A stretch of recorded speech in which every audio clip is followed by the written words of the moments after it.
All right. We are here with our first live for the year. I am so happy to have everybody here with me. But we are live for an episode of The Bottom Line Is. It's your girl CC, hostess with the Moses. Again, thank you all for joining.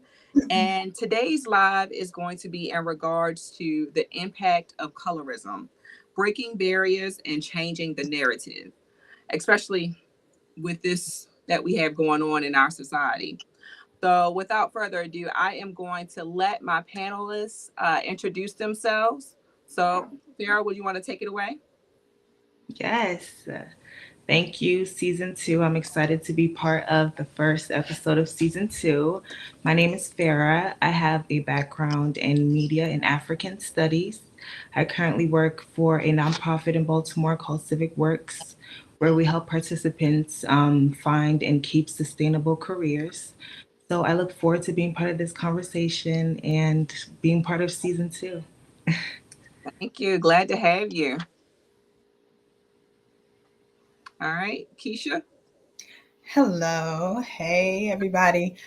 So first and foremost, my background is in education and business. So I am a teacher who's been teaching for the last 10 years, business education. And I also own my own business in financial literacy and retirement and investments. Thank you. Awesome. All right, Chrissy. My name is Christina. My I have a whole lot of background, but I really did a lot of nursing, oncology for pediatrics, and so forth. I actually do own my own business too, where we do a lot of events, and that's super cultural for so many different ways. And I'm excited to be here too because I think the subject is an awesome subject to even cover at any time of the month.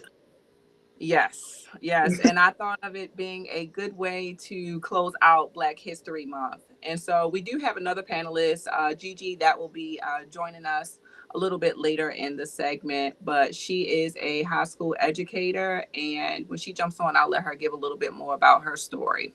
Okay. Now, we're here today. We are all different shades of brown, black, all of that jazz. But at the end of the day, we're some beautiful queens. Okay. So I wanted to start off this episode with sharing a statistic. So this says, according to a 2021 study by Pew Research, nearly 60% of Black and Brown individuals say they have experienced discrimination based on skin tone. What do you all think about that? And feel free to, just chime in as you feel it's necessary. I think every one of us has, me being just a Puerto Rican Mhm. person in many aspects, we're considered every color you could think of. So there's not like like my grandson is so fair. But then my granddaughter, who's same mom and dad, because we have like three really strong DNAs in our genetics, is darker. Morena is what we call it when you're darker Puerto Rican. So each one of them gets treated a little bit different, even as children. So I think we all like have some sort of situation that happens.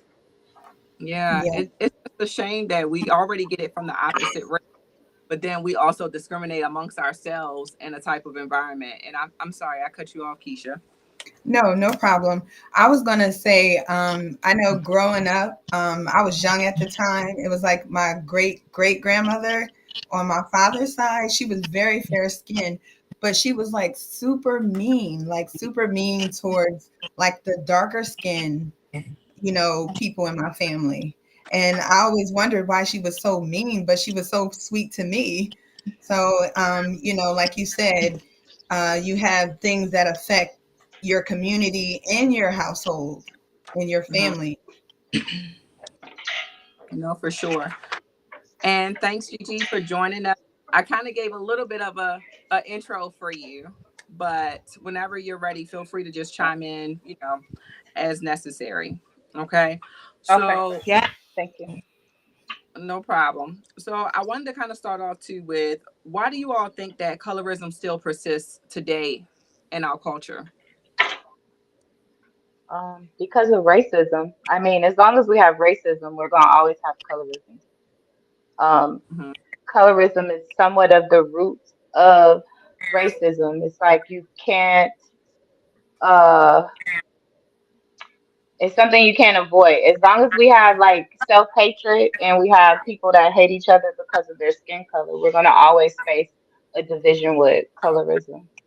I think for me being a lighter complected woman and being a black woman, I faced it in a different way growing up. Like now that, and my mom is like my same color, but I can remember growing up being called like glowworm, light bright, like it's just jokes in your family. But I mean, it's funny, but it's not because it caused a stigma for me. Like, hey, I wish I was darker instead of me loving my skin.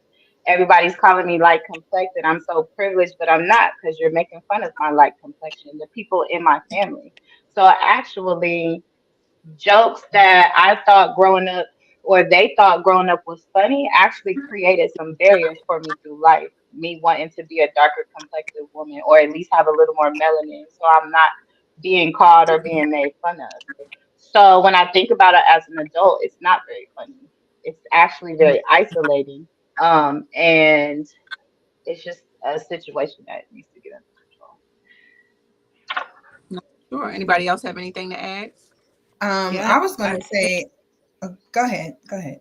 sure. I wanted to talk a little bit about, perspective and how I grew up and how I experienced colorism living in Ghana and West Africa, where 99% of the population was Black. Colorism still existed in drastic ways. And I remember when I was living in Ghana at a young age with my family, I had experienced seeing people bleach or go to certain extents that affected their health to look a certain way. And I think a cause of that is media and representation in media and music and movies. And I think living in Ghana, when you would see these things and these fair skinned women in music videos, they instantly wanted to look like that.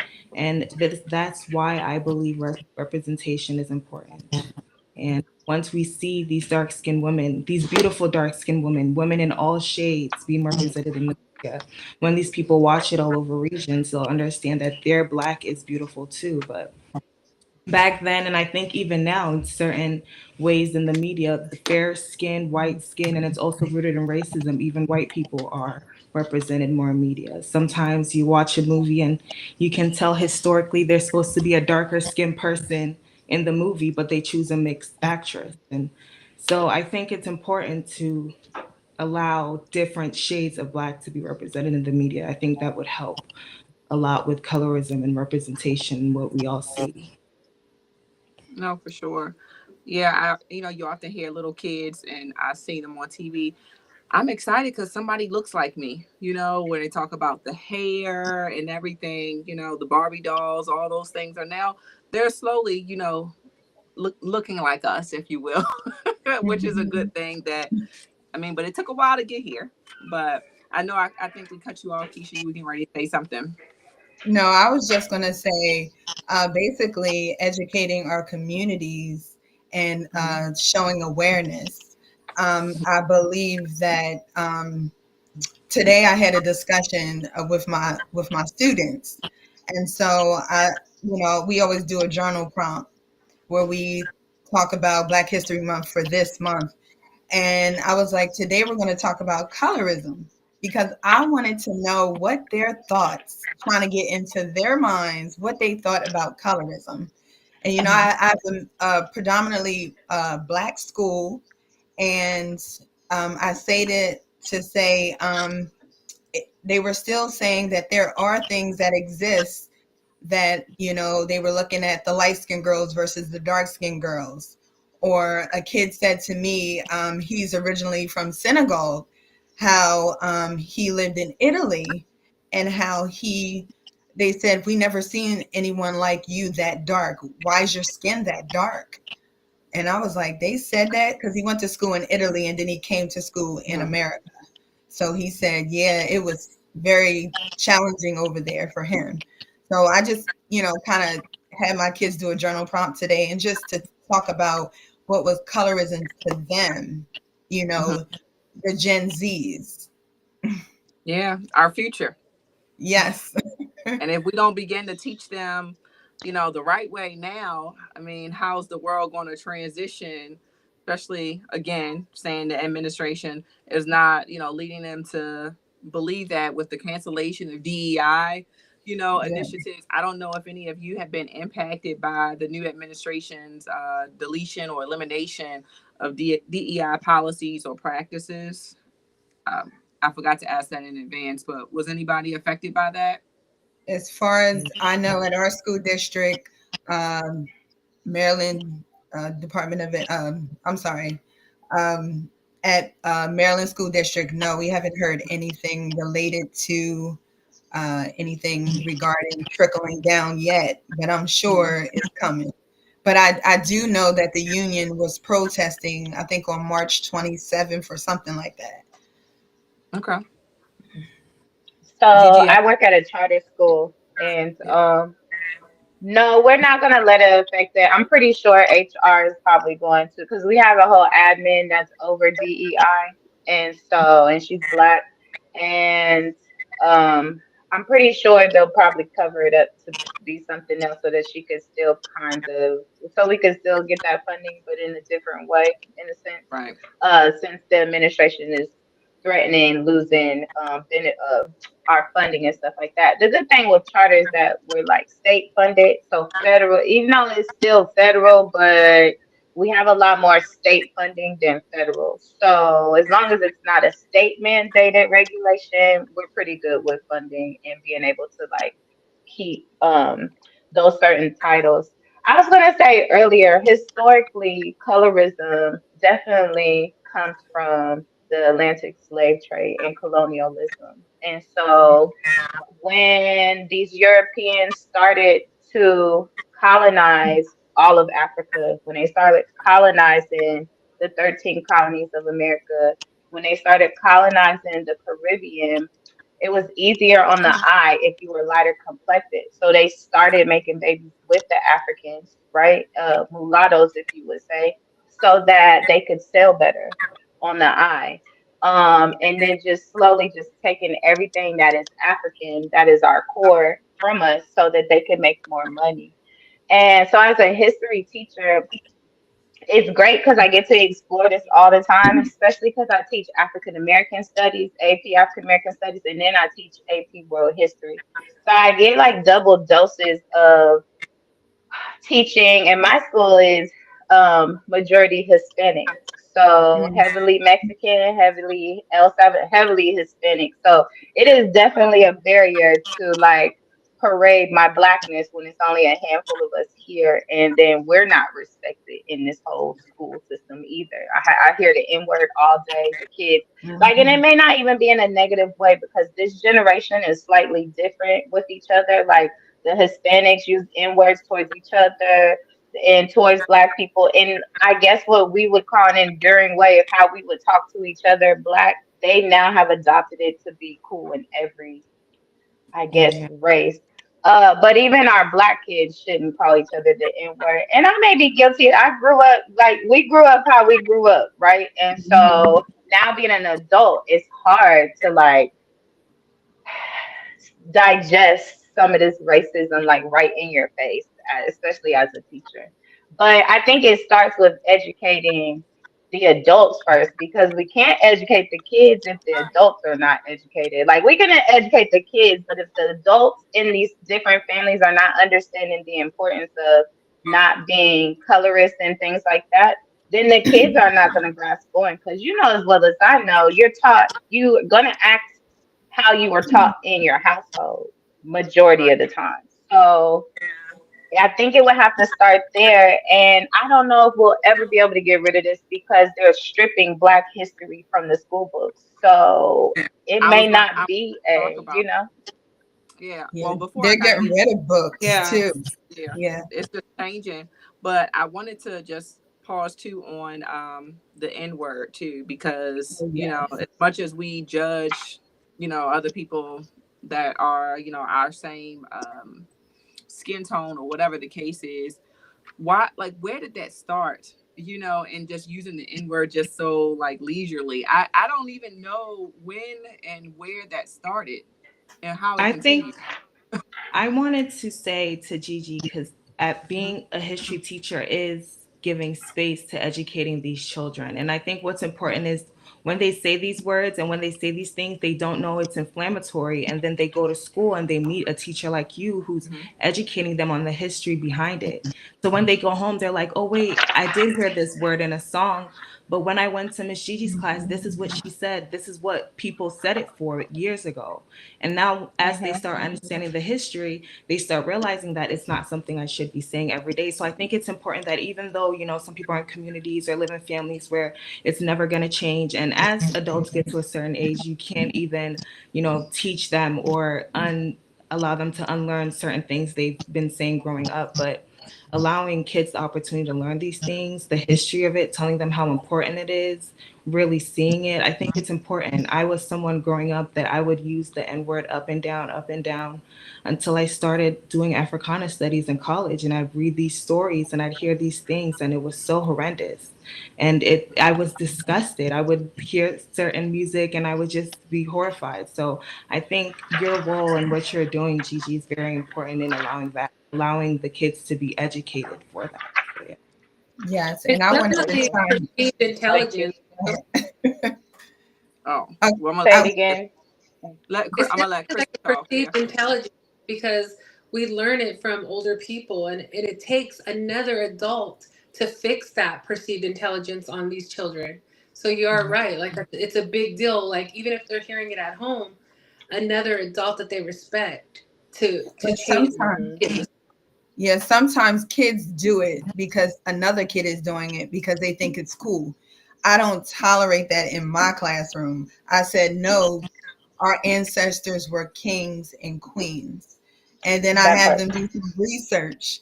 I'll step away from my curriculum for a minute and tell them when we have our powwows where I create a safe space to dialogue because I think that's important. When the kids Mm-hmm. know better, they do better. Yeah. And I Mm-hmm. say that with some conviction because I'm very sensitive about that N word. Don't come in that no foul language, no N word. You are kings and queens. So every time if I hear my students say that, oh yeah, we're kings, we're queens, and they make a joke about it, but they start saying it. So I think it's Right. important to create that safe space for them to talk about that piece. You Well, know, we talked Absolutely. about the DEI initiatives that may be going away, and that will cause a reduction in the schools of African Americans and anybody of color to be able to teach these things to our kids. And if they're doing away with taking uh, Black history, for instance, out of the textbooks and not providing the kids with the tools or the teachers the tool, to teach these things, excuse me. Well, how, it's like, how are they going to know? It's like, I feel like it's just going to start fading away, I like and breaking rules. I like yeah. breaking rules. They may No, take it that's away. That essentially don't what mean we're I trying to do. can't teach it. Yeah. Yes. You Absolutely. understand what I'm And saying, Gigi? yeah, for sure. And I hate that you're stuck in a district school because in a charter school, my admins, even though I only have one black admin, they want me to teach them the nitty gritty because they agree that Black history is a part of the biggest part of history. Like a lot of Hmm. people's economies would not be rich right now if you were not selling enslaved people. That part. And so just to go back to Cece, where did the N word come from? It came from, it's a Latin adjective. It's called niger. It's niger. And remember, some of the first explorers were from Spain and Portugal that went Hmm. around the exploration time. And so it started off as like a neutral word because it means black in Latin. And then they went from the 16th to the 19th century, it turned into like Negro, which is neutral, and just saying black people are Negroes. And then as things got a little more violent, they figured out that that was more of a derogatory word towards black people that would trigger or that would kill their morale. And so then over the course of the centuries, as black people and other people, we have turned it into like what our endearment is. So adding the nigga on there, right? To make it just come down a little easier and say, hey, no, that's our word. No, that's their word. And Mm-hmm. even me taking accountability, we should not call each other that because that is their word.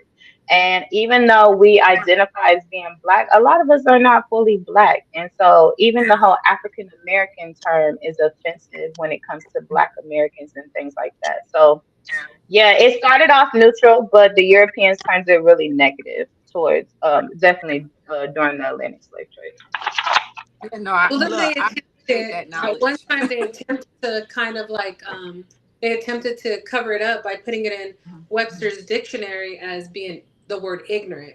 They tried to make Hmm. it into a definition that was supposed to be like spread around anybody who said it was it's okay because it's in the dictionary. So Mm. it Yeah. is good to always stick to Europeans. your yeah. No, for sure. Yeah, people So use I that. Well, always in the wonder how we dictionary. feel about using it as a form of endearment, like with girls, if we're, calling our girl, Mhm. oh, bitch, bitch, but certain people can't call Yeah, me and that. it's like all of But these if I'm with someone and endearment it's are like, oh, growing. my N word, but I also don't want to Mhm. be, referred to the N word in a derogatory way. So how do we separate it used as a form of endearment or form of recognizing somebody and then it being a complete insult? To be honest, I don't think it's a form of endearment for Black people or anybody else. I think that we've just grown up in households where it's accepted and it's turned into and I quotation mark because it's fake, term of endearment, but it's really an offensive word towards all of us. And because you don't want to be called ignorant, we may be ignorant in certain things. Certain things you don't know, that's being indirectly ignorant. Like if you're not educated in certain things, it doesn't mean that the ignorance is bad. It just means that you didn't go to school for that. So you're a little ignorant in that subject area. That's cool. But that doesn't mean I'm an N-word because I don't know certain. So playing into Christina's part as it being ignorant, even to use it for somebody that's ignorant is offensive. I think that a lot of us in my age bracket, I'm 41, so a lot of us in my age bracket, we're just kind of used to it. But now that I'm super professional and stuff, I feel like you should just keep it in your house. Like even if we out to dinner, like I gotta get after my sons because they be in the grocery store. Like, no, I'm like, shut up. Like, because if somebody else comes out and calls you that in this grocery store, then I'm gonna go to jail. You gonna go to jail. We all going to jail, but you're freely like making it okay for somebody to come at you and call you that because of how you're displaying yourself in this public place. So I don't think it's okay. I think we should, even as a people, wipe it out. But No, We I don't say you're it in just I, my taught I what you're taught. yeah. I agree with you, Mhm. Gigi. I don't think it's right as well. And I'm a lot older than you are. And I will not Go get say it, girl. You look it. good. But I do agree with that because growing up in my household, it was yes, ma'am, no, ma'am, yes, ma'am, no, ma'am, yes, sir, no, sir. It wasn't the N word. You would get smacked back the next week somewhere. Yes, But indeed. yeah, I truly agree with you on that one. No, for Yeah, my sure. mom hates it to this day. Mhm. She's like, shut up. So It's a big just deal too because oh, even as young adults, they need to learn how to stay professional. There's some words, no matter what they are, you cannot say, you know, Yeah. when you're in a professional settings. We Mhm. don't say it in my house, my children are half black, but we don't say it in our house. And if they say it, then it's a big deal to me personally. And a lot of my sure. family does say it. There's a lot of Puerto Ricans that it's just a part of their sentence as well. I don't agree with it. I take it out of my household. My children are older, 32 and 30. They don't say it in their home. So Mhm. I think it starts sometimes at the root to just teach them that professionalism happens everywhere. So you need to know how to like maintain these factors and not Yeah. be caught in all the. No, for Yeah. sure. So moving, along here, I wanted to talk about, we kind of highlighted it a little bit in the beginning, but the preference for light-skinned women in the media. So we kind of touched on it, but Oh, we really yeah. didn't get into it. And I know that some celebrities have actually expressed that help being, light skinned or fair skinned actually, help them to move up quicker within the entertainment industry. Like, what are your thoughts in regards to people getting ahead, if you will? I think, like Gigi mentioned earlier, it's all rooted in racism. The lighter you are, the Yeah. closer you are to that Eurocentric look, Mm-hmm. which is appeasing in media and it's easily digestible to everybody. So it's more likely Hmm. that producers and people in media will choose a lighter skinned woman because a larger audience might like it and might, engage with it and will benefit their money than choosing someone who's darker skinned and the beauty will be considered vogue and different, and they assume a smaller population will enjoy that, so they will likely choose what everybody likes. And I don't think that even helps the situation in the first place. I think it plays on colorism and expands it more, Hmm. keeping these women Well, have, there. have we And talk? who You all backs the talk. music Oh, business? I'm well, sorry. Go ahead, Susie. no, no, no, you're fine. I was gonna say, I know a couple of you had shared some stories within your family, and how you felt and things of that nature. But have any of you ever felt, excluded, overlooked, or judged outside of your family because of your skin tone? Now, wait before y'all answer. I know the answer is yes, so don't come at me like, "Girl, yes, I know." But, but I Okay, also being know. almost the lightest one Yeah, in wait the a minute. room. Wait a minute. Hold up. Wait a minute. But I also want to know, with that experience, how did it shape your views and the way you see things today? So, yeah. Okay, well, this is always my thing on colorism for my complexion. Is Mm-hmm. that, yeah, okay, I do recognize that as a lighter complected woman, I probably am a little more privileged than a darker complected woman, right? But when it comes to like the media and music and stuff like this is my problem. Who wants to be over sexualized? See, some people take it as okay, she's light skinned, she get this, she get that. But I almost can guarantee you, except for them little like hoes, right? But the normal women who are just want to go make a video and make some money and go feed their kids do not enjoy being over sexualized because they're lighter complected or being expected to have sex with the artist or the TV person right after you finish whatever you're doing for this special event because you're lighter complected and deemed more attractive. And so I feel like it's a barrier for me or people my complexion that are humble and they don't feel like, hey, I'm more beautiful because I'm light complected. Because the truth of the matter is, the light complected women in the slave houses were being raped and having babies, and their babies were being sold by the masters. That is pitiful. That's horrible. That's deplorable. There's nothing sexy about that idea of just because I'm lighter complected, I feel somebody should rape me or want to have sex with me more than somebody that's darker. So, coming from this end of it does not feel good for somebody to be like, oh, she's lighter, so she's cuter. No, I know some light skinned ugly girls. Like, just because you lighter don't mean you cute. Me too. And so, I mean, sometimes a little more melanin could serve some of us complected women to glow a little more radiant. So we are a little more cuter. Not me, but some other light skinned women. You know what I mean? And so, Yeah. so yeah, I don't enjoy that factor. I hate when darker complected women say, "Well, it's because you're no." I don't like being over sexualized. I just want to be sexualized normally, just like anybody else, because of my personal attributes, not because of my skin color. You know what I mean? So that's my take. Hmm. Gotcha. Now, Oh. did anybody else want to share anything on that thought, or again with the question, outside of your family, talk about a time where you've experienced that and how it helped to shape you? I would say I was young. I was about 9, and my family we had took a trip to West Virginia. If you know anything about West Virginia, it's very Yeah. hickish. And so my mother's friend lived there, and so we went to visit. And she has daughters and stuff. They speak real proper. And so we were at a pool one time, and there was a situation where a young lady, I think I was about 9 at the time. She asked me, was I colored? And I said, colored? No, I'm not colored. And she was like, well, if Oh. you're colored, I can't play with you. And I'm trying to figure out colored, what, purple, green, orange, what? And so I couldn't get this through my 9-year-old brain because my parents never taught that word colored to me. So they pretty much raised me to like treat everybody the same with respect. Someone doesn't respect you, speak up for yourself. And so Mhm. that was one major situation that always stands out.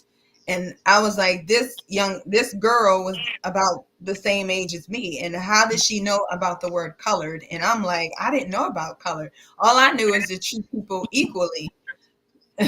So that was my situation with colorism. She's looking at my skin being dark, asking me, am I colored? And looking at my hair and touching my hair, because when you go swimming, right? Your hair Yeah. is like, Mhm. so she's touching my hair. Well, your texture of your hair, your skin, you're dark. Are you colored? And I was offended. So I'm Mhm. like, so I had to ask my mom, well, mom, what is colored? So my parents had to sit down and talk to me about these terms so that I can understand. No, So for sure. that's my point. No, fair. You have anything to So, share? yeah, I wanted to share an experience I had. I went to an all girls boarding school in Ghana. This boarding high school, a Catholic all girls school in Ghana. And I remember I was aware of colorism at that time. It's not like I didn't know. And from my family members, I knew bleaching was a thing. But outside of my family, that was my first time realizing that the other girls in this school grew up the same way that I did, that lighter looked right. And they also used some of these products. And I remember after a certain vacation, I returned to boarding school and I saw one of my old roommates. And she looked at me and said, "Wow, you must have been outside all summer. You're so tan. Look at your skin. You're so black. Now you're ugly." And she just looked so disappointed that my skin was tan and I looked darker than I normally would. And she was like, "Why did you go outside? Now you're ugly." Like, so disappointed. And I thought about it and I realized that colorism is always going to exist in so many different ways, that somebody thinking that a tanner tone automatically stripping away part of your beauty is just plain disappointing. And I understood what she meant. And I started realizing at that point, when they would, in boarding school, if something happened, seniors were allowed to punish you. And when they would punish girls, they will have you kneel down outside in the bright sun. And to them, it was punishment because you would get a tan and you would be darker. And that was something girls wouldn't want. So nobody wanted to get in trouble to go and kneel down outside and face that punishment of, getting close to a sunburn, which was the least of their concern. But I think boarding school just was an eye opener for me, that that beauty standard can be brought down from family to children to children. Because I mean, we were all in school without our parents, or we didn't have TV. We weren't really allowed to do certain things. The media wasn't, we weren't exposed to media that made us think these ways. But the way we grew up, I saw it in everybody. So that was a very interesting experience for me. Do you all think something you said just made me think of this, and this may be cliche. I don't care. I don't mind being controversial. That's what it's about, right? Why? Like, it's just amazing to me that we judge beauty on the color of somebody's skin instead of the features that the person has and the personality, right? And we do all these things, but yet white women, they love to go get a tan that's darker. Or get lips. Yeah, and because we're known for having full Oh, lips, extensions too. like I don't Extensions get too. that. Oh Yeah, yeah. so And I just booty. never understood that concept, They want and that body. yeah, Yes. but you ridicule us and belittle us, and but you're trying to look like us. I don't Yes. There is because an envy, because and there will never be a secretly ever since back in the day their men love us, they love our body, they love how we look. And so at the end of the day, regardless if we were slaves, our ancestors were slaves or not, the men loved our curves. Like they loved our ancestor curves because their women weren't built like that. And so we can like put a facade like ill, but we know that your men are attracted to every bit of our natural curves, and that's why you're going to get BBLs. That's why you're yeah. going to get extensions because you have caught on to black women being able to be versatile, period, with their look, and so men are attracted to that. There's men that put other race women in front of their black women, and that's cool. But ultimately, when it boils down to it, it's historically proven from all the mulatto or mixed babies that were made back in this time that their men loved every bit of our ancestors' bodies and hair and everything else and features. So Yeah. Yeah, I was that's the gonna I bottom say. line. to, Yeah, I was gonna say what you said about ancestors and mulattoes. I did some like research on my family, and so I was able to get my great grandmother's like birth certificate, and on there Hmm. it said mulatto, and that made me want to search more. So I was like, I'm gonna decide to do a DNA just to see, Hmm. because sometimes you'll get a DNA test when you only have 30% African American. I would be mad and upset.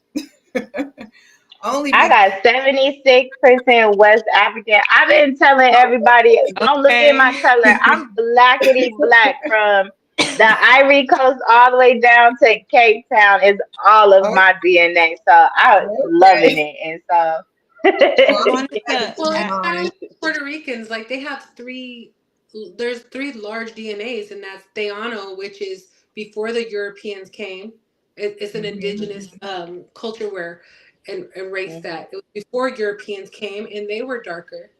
And then hmm after, of course, there's African, and then there's European.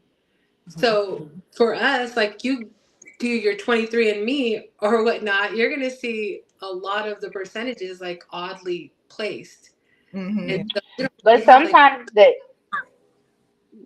sometimes the issue with that is, so I wish people would do your 23andMe or DNA, because a lot of Hispanics are racist. Not you and not like your family, but be, being that you know that, right? That's what I mean by education. I wish that some of the Hispanic people, even the Afro Latinos from Mexico and stuff like that, would do your heritage. Like, you're Afro Latino because of the slaves that came over, and they allowed the slaves to come over and be free in Mexico and not hold them as slaves and stuff. And so, but that's not, it's taught, but it's not taught, and it's not appreciated because there's still racism within the Hispanic community. When you're right, Christina, like, you guys definitely, before Spain came over, you can identify with being indigenous and having African and black and things in you.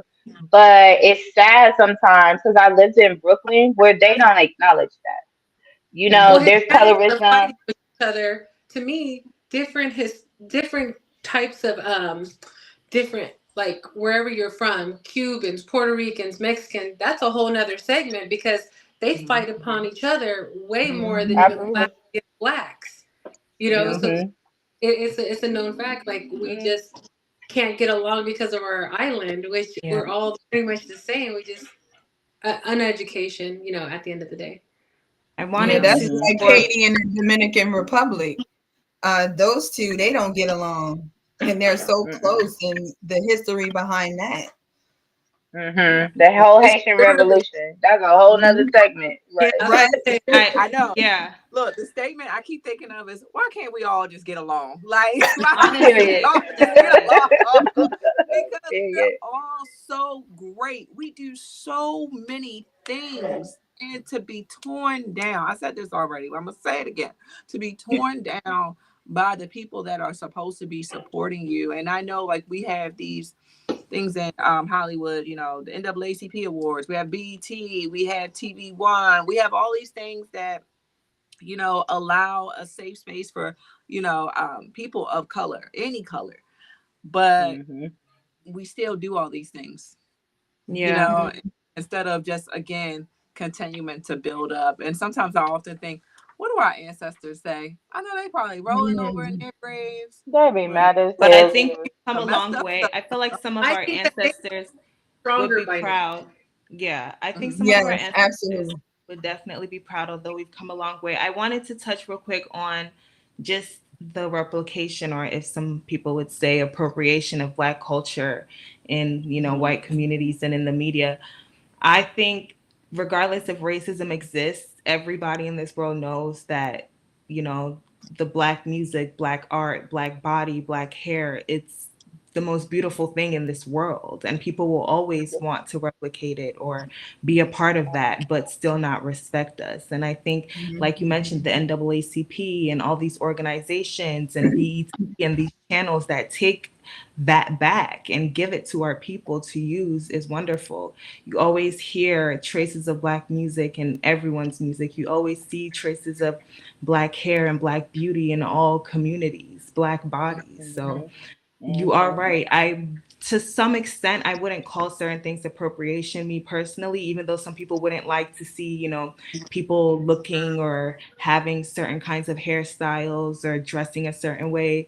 It's crossing a certain cultural line, but I definitely will call it replication, and that happens a lot. And that envy will always exist. Wakanda forever.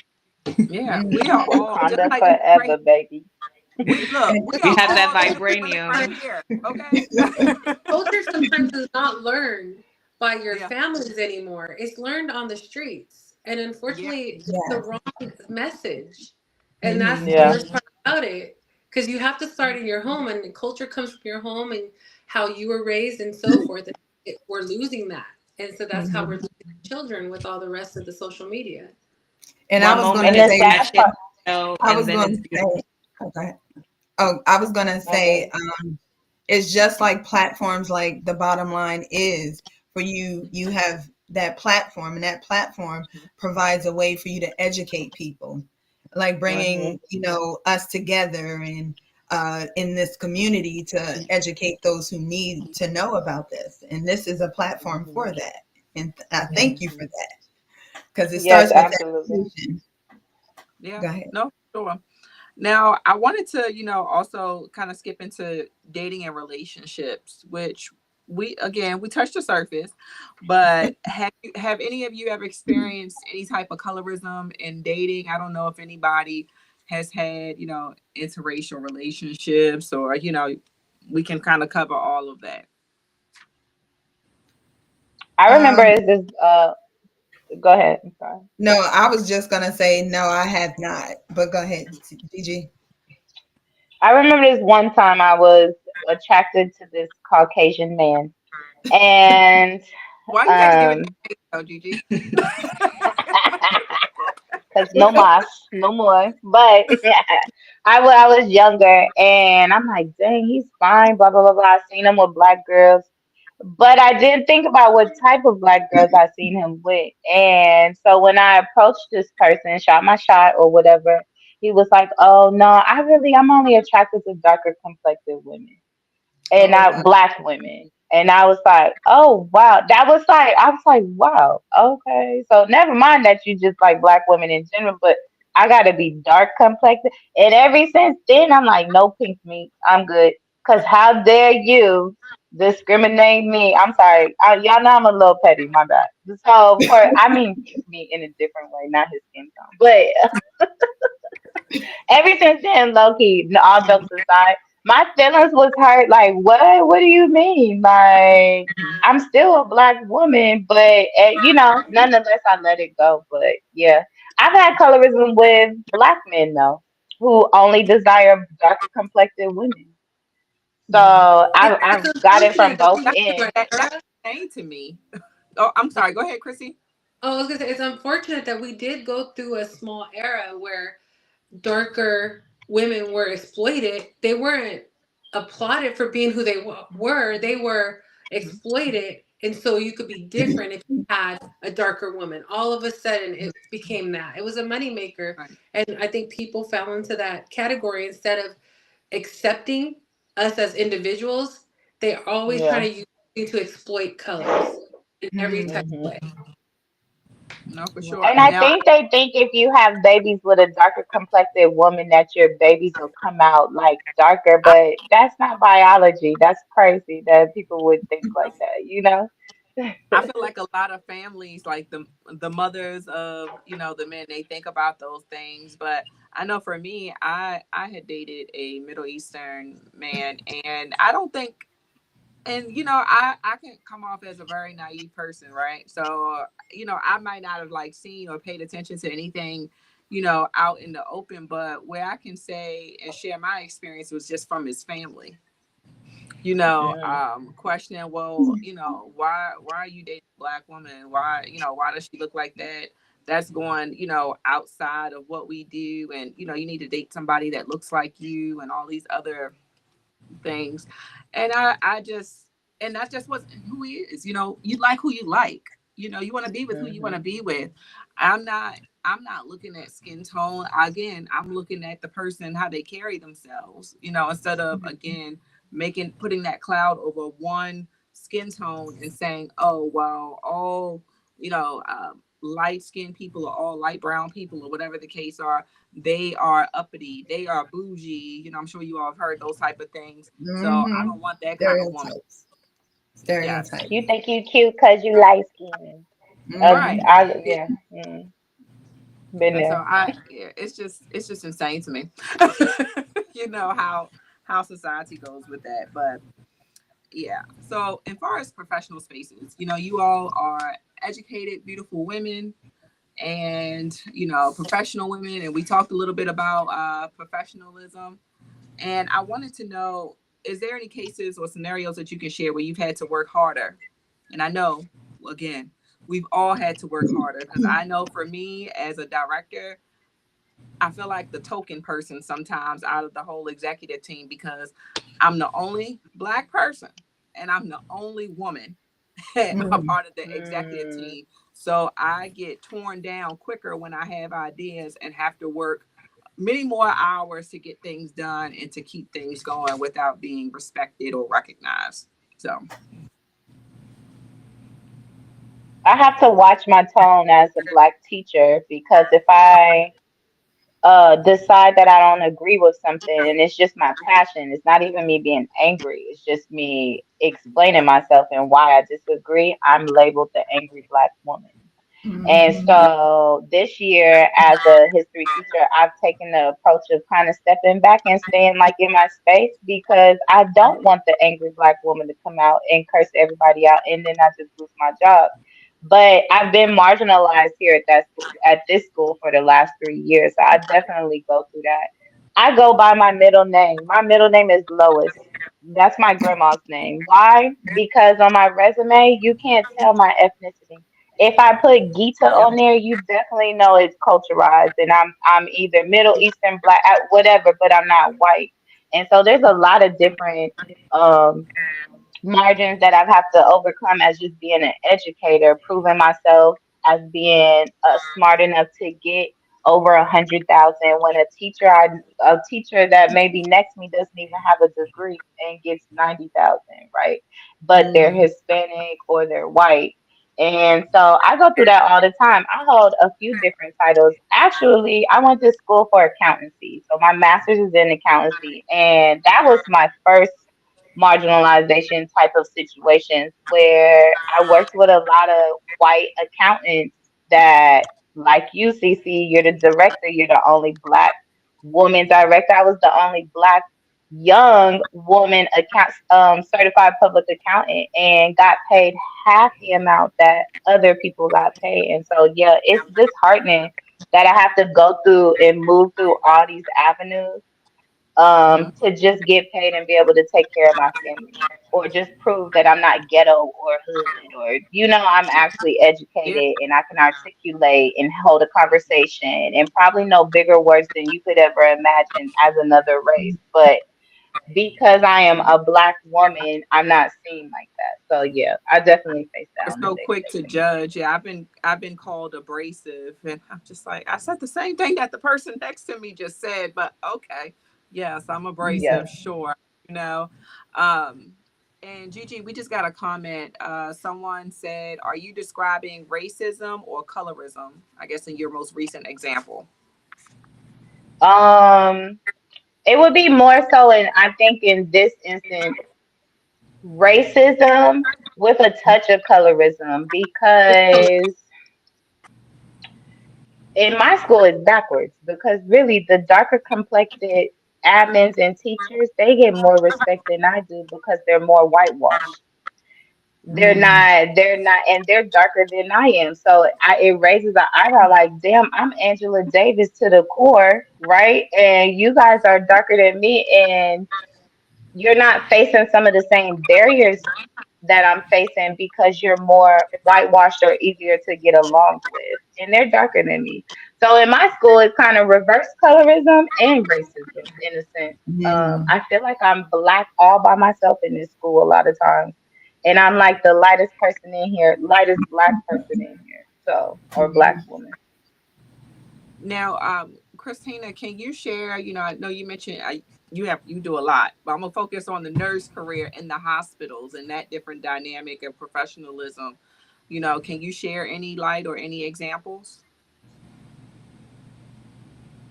Well, I'm it's not really a joke, but between me and, and Gigi, I'm oblivious to a lot of things on purpose, Mm-hmm. just to stand my ground. I don't really like fall into it, but out here it's not so much. It's more racism when it comes to, I know this is going to be odd, but it's Filipinos against every other race out here in Las Wow. Vegas when it comes to nursing. Nursing, it's, I mean, they have cliques, they get Mm-hmm. together. My Yeah. son in law goes through it all the time, but they're cliques, even in schools and all, when it comes to nursing. So for me, I don't really have like a big colorism because we're kind of like all around the same color, but when it Mm-hmm. comes to racism, yeah. Mm-hmm. But like I said, like me and Gita, we go do stuff, and then she notices things I didn't notice, and Mm-hmm. I don't know if it's because I purposely am oblivious, but I try to be more aware. But Right. I'm kind of like I have like a charisma that ignores anybody who I don't feel is good enough to be in my That circle. that's how And I I'm just, am. Mhm. Yeah, well, you know it's how I like I am, have CC. blinders on, and then one of my friends will say something. I'm like, "Oh, you think so? Oh, Yeah. And So I'm like, we went to this okay, really nice rooftop bar, like we it's like going members to. You only. gotta be a member. It's Only. members only. And she was being served even her water. She was being served out of a glass cup. And if you're my friend, you know if I come to your house, do not give me a glass cup. I mean, do not give me a plastic cup. I hate drinking out of plastic. And so the bartender, I'm asking her for water first and my drink. She just keeps serving me out of plastic and dingy plastic, like the scratched up plastic that looks like glass cups. But her and her friend are getting these nice glasses and stuff like that. So after like probably the second round, I looked at Christine like I'm out of here because I'm about to cuss her out and we're gonna get kicked out of the members only. I'm supposed to be in here being classy. You know what I'm saying? And so I want to show my ass. And so I'm like, she's like, what? And that's what she means by oblivious and not like paying attention to what's going on around her. She's like, what? I didn't even say it. No, you stay and enjoy, but I'm out. Cause I paid to get in here too, and I'm paying for your high ass drinks too. And I'm telling you, I don't like plastic cups. Don't do that to me. yeah." We Just just cause got I'm a black, I don't want to drink out of plastic. we just now I feel you. We just got a comment. Somebody said reverse colorism is not real, Okay. and I'm not sure what they mean by that. So the person that commented, More if you're detail. watching, yeah, if you can add a little bit more substance to that, we can I explore. wanted to touch a bit on what Gigi had talked about earlier with Mhm, some of your coworkers being easily digestible or whitewashed. And with me Mm-hmm. working in an environment where we're predominantly black at my job, mhm, I've realized that there are different kinds of black people. And a lot of Mhm. times the African American black person is what people usually recognize. But there are some black people who grew up in communities who speak a certain way, and then we have Africans and black Italians and black people from the Mm-hmm. UK. So you end up mhm, realizing that there's really not one kind of black person, you know, and we Okay. all experience Okay. colorism in the same way. We all experience racism in the same way, you know. No police officer is gonna pull me over and say, "Oh, you're that African black person, so I'm not gonna shoot." We're all black, so I think we're all recognized the same way mhm, to other people, and those kinds of ideas of culture and language separating us and being easily digestible just further separates and creates an idea that there's only one kind of black person. And I grew up when I was young, I loved rock music and I loved listening to things that people would be like, "You're so white, you're so white." But I didn't grow up in America all my life. I grew up in Africa. So the type of things I was exposed to was different. Whatever that would show on TV is what I would like. And Mm-hmm. sometimes it was Tame Impala or something random. I didn't grow up in a black community. So I started enjoying and realizing things differently. And once I came to America, I started realizing that the idea of being black was one way, speaking a certain way, acting a certain way, having this kind of vernacular. So if I didn't, I mhm. was being, you know, whitewashed or trying to please somebody. But this was all I recognized as a first generation, you know, African American. Well, let me explain that. When I say whitewash, I had a situation where I had a Mexican boy get in my face, try to put his hands on me, call me a black N word, and things like that. And my admin over DEI, and okay, and my other black coworkers did not have my back in any kind of way, like none, any kind of way. There Mhm. was no, the kid got taken to Universal Studios 2 weeks later. My Wow. friends that are PE teachers, my friends that are PE teachers and they're black, they acted oblivious, like they didn't know what was happening or what had happened, and they did. And so when I say whitewash, I definitely don't mean how you speak and articulate. I really don't like when people say, "Oh, you sound white," or "You sound as," Yeah. no, articulating and speaking the way that you are supposed to speak in professional settings and things like that, and even at home and how you're supposed to teach your kids how to speak, that does not have a cover. That is just intelligence. That's Right. intellect. And so I don't agree that part of it. Of course not. I would never say, "Hey, Farah, you sound white." That's weird. Like you sound educated and professional. That's how you're supposed to sound. If you like rock music and country music, a lot of our black people come from that same genre of music where it started with us. So I don't mean like that. My playlist is mixed with everything from country to rock to orchestra. Like, if you listen to my playlist, you be like, girl, what color are you? Okay. Because I listen to everything. I don't mean that. I mean, turning a blind eye to the racism and the colorism against your coworkers who share the same skin tone. That's what I mean by whitewashed. And so, in no means should that boy have been taken to Universal Studios as though he was rewarded for almost mushing me in my face, threatening to key up my car, and all types of things because I told him to get out of my classroom because he was high. Yeah. So I was not supported by my black counterparts. Not that they're whitewashed because they speak or they handle themselves. I want they should handle themselves professionally, but no, at my school they're whitewashed, and that's just I'll stick to that. Let Well, me read. it's not like Uh, that. But go let, ahead. let- well, give me 1 second, Keisha. I want to read this comment. So the person that talked about the reverse colorism, they've been commenting. So I just want to share. They said dark skinned women bear the brunt of colorism. That's like saying white people can't experience racism, not systematically anyway. This is a racism conversation. Doesn't sound like colorism convo. Isn't colorism about shade of black? How dark or light a black person? We need to get real about how these systems impact different black people depending on shade or skin and or money. Oh, y'all must have missed the first half of the show. Yeah, I You think must the have came person in late came in a little bit because later, we Yeah. so talked it about didn't that hear much already. of what was Mhm. said. But yeah, we definitely did talk about the ways that skin color affected us in many ways, from media to business to Right. work. So we definitely did Yes. touch on that. It's that Um, Experiences. in-group Yeah. discrimination, though. Like Hmm. I think they're mixing up with racism is compared to colorism, and everybody has their own way of being treated a certain way by skin tone. We're talking Yes. about Right, skin tone only and discrimination within a group. We're not Yes. talking right. about each individual is raised a certain way. We're talking about how society is looking at us. Not yeah. there's no such thing as reverse, non-reverse. If you backed it up and watched the whole show, you'll see that we're only talking about skin tone and how it affected us in our life. That's it. But even on a broader note, even if we do touch on racism a bit, it's important to know racism and colorism are relative. Colorism exists Yes. because racism Yeah. exists. So the reason Exactly. why lighter there is dark and light is because lighter is close to Eurocentric, which is close to white. So this whole thing exists because racism existed. So sometimes it's important to Yes. go back on that history to be able to explain why it's separating our community. It's entered our community.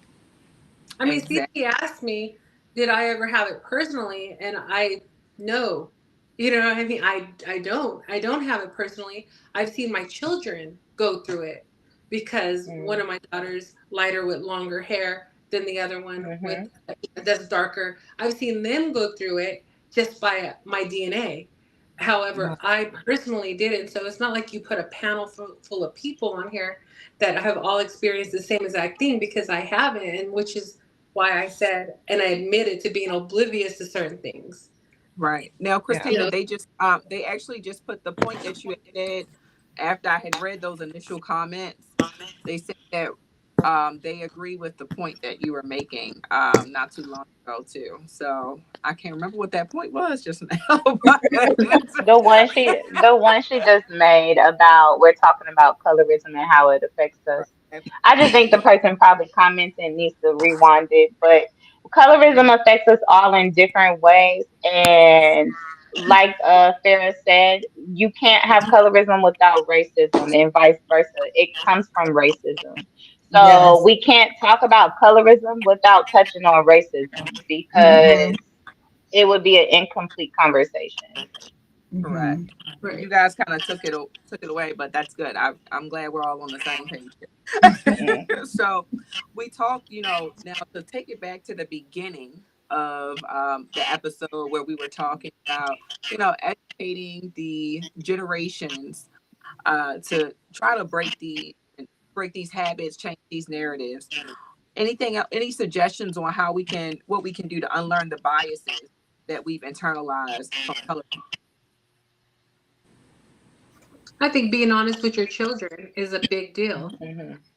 If Mhm. they read, and unfortunately this happens, if they read how Martin Luther King was killed by being shot, you need to correct that. Yeah, you learn that at school, but that's not what happened. This is what happened. Let's talk about this, and then take the time to actually research together so that your child knows how to not only just listen to other people, but also research and get receipts of their own. I think that's Yeah, great. Mhm. And I I was agree. going to say, I agree too as well.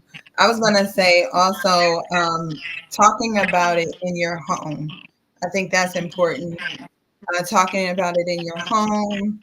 And I go back to this all the time, which is education. Educate your kids, your your kids, because I think that's important.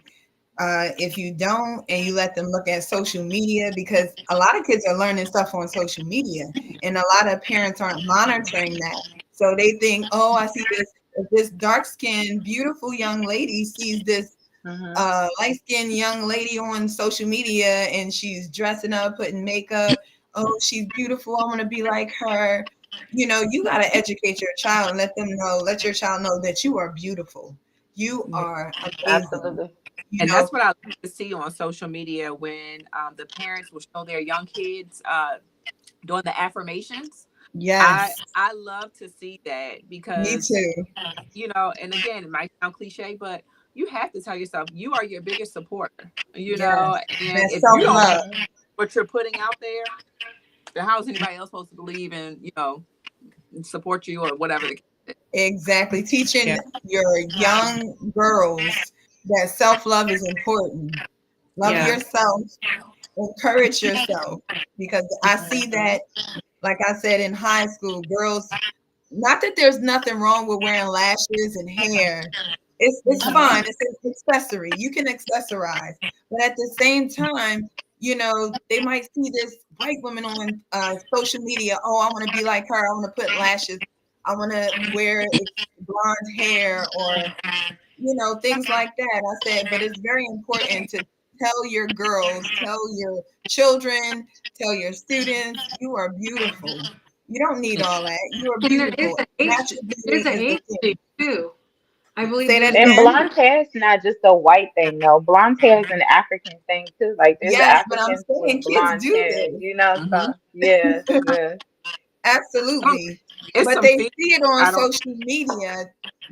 They see it on social media. They see, you know, everything on social media and they learn from social media, especially younger kids, like 9, 8, 7. They see this and parents don't monitor this. But go ahead, I, Yeah. Tiffany. I'm I know. sorry. I was just going to say it's some feedback coming from someone's speaker. So just I don't know if the speaker of body is like hitting something, but I don't know if you all can hear it, like the static or something. We might have to turn our phones on mute, until we talk or something. But someone asked a question: is there an intersection, or do we believe there's an intersection between colorism and gender? Hmm. I Colorism think and that's touching into a whole other topic. where you're gonna talk about your pronouns. Next show, yeah, next Yeah, show, because maybe that's we'll a do a deep topic. slide. So, I do think but I don't think it's about gender though. I think it's about age. Like for instance, for yeah, my daughters, I let them wear clear mascara before they could wear like real makeup, just Hmm. so that they could still have like some kind of foundation of feeling like like they're growing up into adulthood. But I think that age is a big deal. Like even if my kid sees lashes on somebody, she don't get to have it. She could admire it yeah, and understand the difference. But there's an age limit to when you start a child into acting like an adult. Hmm. no, for sure. And when we were just talking about the lesson, someone commented, to also teach our Black boys to stop internalizing colorism and see dark skinned Black women. Mm. And so, I think, That's another show. yeah, Yeah. but colorism and gender, sometimes I do wonder because when we talked earlier about dating and colorism, I think for men it's sometimes the opposite. The darker skinned men seem to be more attractive than lighter skinned men. Lighter skinned men sometimes is seen as softer and more emotional, and darker skinned men have a stronger masculine nature. And I think colorism does exist, and sometimes it is different for genders.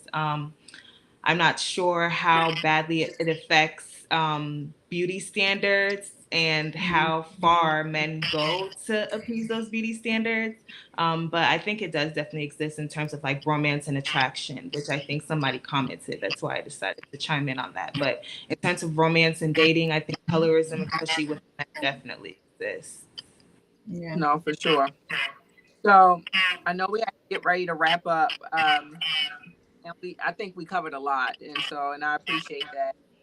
And so, my last question and thought is if you could give one message to women who have been affected by colorism, what would it be? Just learn how to love yourself, but because Yeah. nobody's gonna love you more than yourself, and put all that put and then love how to love God. I mean, learn how to love God because God is the one that's gonna love you and through everything, not a man, not a woman. So love God, let God love you, and love yourself because people are not perfect and they're not gonna always see things the way that you want them to see Yeah. it. It's we all have And different perspectives. I would say I think beauty is that, a construct. Beauty yeah. is, like people would say, it's in the eye of the beholder. You can't let what Mm. people tell you beauty is what beauty is for you. You make it. And if we allow ourselves to follow all these trends every 5, 10 years, we'll think something else is beautiful. So it's really time we all just embrace what we have, what we've been given by God, and to embrace that. And really, we are beautiful no matter how we look, no matter what shade of black. So yeah, I think that's important. Yeah. And I So, wanted to, if you're not talking, just put your phone on mute because I want to make sure that everybody can hear what you all are saying, clearly.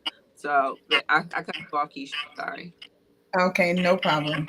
I was gonna say that we are all shades, no matter what shade you are, light skin, brown skin, dark skin, you are all beautiful. Like Farah said, the beauty is in the eye of the beholder, and that you gotta love yourself first, and we gotta share that with the younger generation so we can build them up, so they can teach the generation after. And I said, you all are beautiful, and we are some beautiful young women. I'm gonna say young, right? Hey, I'm not so young. I'm not so young either. So We probably the same age. We all can go for 25, and I'm fine with that. We're gonna keep it at Yeah, that. 25. No, so nobody needs to ask any questions or give any more detail. I mean, to me, like what I tell my daughters, I always tell them, you are your worst enemy, and other Mhm. people outside of Mm, you, don't let that enemy take over. I do believe in the agreements of life that you are the only ones who control yourself. Nobody could come in there and make you cry, angry. You have to control that no matter what the that's situation. right. And Yes. part of loving yourself, just like every one of these women on here have been saying, is knowing your enemy because you are Mhm. your worst enemy. So you have to fix that, and it's internal. No, Yeah, for I sure. agree. And Yes. look, we got a comment that said that we are all hella beautiful. So I thought that was appropriate to They Oh, share must thank be you, from Leo. California if Thank they you, said hella. Leo. Mwah, thank you, honey. we appreciate it. So does anybody else have anything to share before I wrap up? I No, just thank you wanted to again for letting say me be part thank of this. you. Yes, thank Thank you, you. Cece. Yes, Season thank you. 2. Oh, Season so two. with Sorry, I had that, to do a close up, but my phone almost died during. I had to put it on the real quick. no, it's all good. So, with that, I'll say the bottom line is colorism is a deeply rooted issue that affects how we see ourselves, how we're treated, and how we navigate the world. But I think it's important to always keep an open mind because if you're closed-minded to the idea and the topic, you never know what you're missing out on. Okay. So, continue to comment as you are watching this episode. It will be on our page on Facebook, YouTube, Spotify, Apple, etc. Comment. If we see enough comments, I might have to bring the ladies on for a part 2. All right. So again, like, comment, and subscribe, and we'll see you next